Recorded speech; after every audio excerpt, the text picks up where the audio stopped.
This is a physically beautiful place. It's very rolling hills. It's full of beautiful oak trees where it got its name, Oak Ridge. When Abraham Lincoln visited this spot just before he left for Washington, he said this was the kind of place he wanted to be buried. The president's remains followed essentially the same route that he took when he was headed to Washington in early 1861. The journey lasted just under 1,700 miles. The train stopped at 12 major cities, including Springfield along the way, where the president's body was actually removed from the train and placed on public display.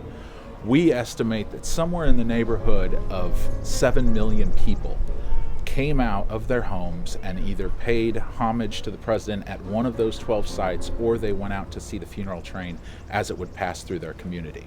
That represents about a quarter of the northern population of the United States at that time.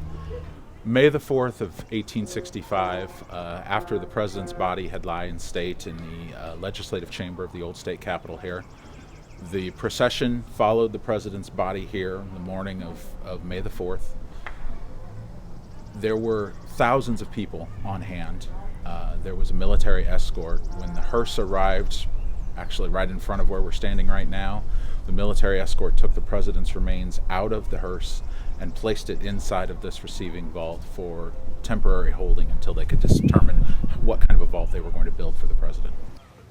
They constructed a temporary vault that actually sat just about halfway up the hill from where we're standing right now, where the president's body was removed, while they were constructing the monument that we know today as the Lincoln Tomb.